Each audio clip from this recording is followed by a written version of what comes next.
Ginkumpirmar sa Police Regional Office 6 o kon PRO6 gamay na baton sila nga impormasyon tuhoy sa Chinese nationals nga nagapang picture sa Filipino ID sa syudad sang Bacolod. Sa interview sa K5 News FM Iloilo kay PRO6 spokesperson Lieutenant Colonel Arnold Solis, ginpahayag sini nga sang tinalikdan nga semana sang ila na baton ang impormasyon. Suno sa iya, mga tricycle driver kag iban pa nga residente sa syudad sang Bacolod ang naka-eksperyensya sini rason nga gilayon ginpangita sa Bacolod City Police Office o kon BCPO ang Chinese national kag ginkuhaan sang detalye. Apang ginrelease ang kapulisan ang Chinese national bangod wala sila sa may nakita nga bayulasyon matapos ang investigasyon. Ginadula naman sa PRO6 ang kahangawa sa mga taga Bacolod kag iban pa nga residente sa Western Visayas tuhoy sa nasambit nga impormasyon. Samtang nagpahanumdum naman si Solis sa publiko sa bugos nga Western Visayas nga mangin vigilante kag indi gilayon maghatag sang ila personal nga impormasyon kung indi kilala ang tawo nga nagapangayo. Ini si K5 Karen Badilla para sa Kampiyon nga Balita, Serbisyo Publiko kag Kalingawan sa Iloilo.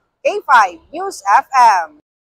This news is brought to you by, do you feel tired all the time? Do you have frequent infections? Do you have always cold? It's a sign of low immune system. Boost your immune system with Clinica D3 Bio, antibacterial, natural antioxidant, immune system booster. Clinica D3 Bio has vitamin D3, lauric acid, and monolurine to fight against all viruses. Try Clinica Vitamin D3 with Coccus nocifera.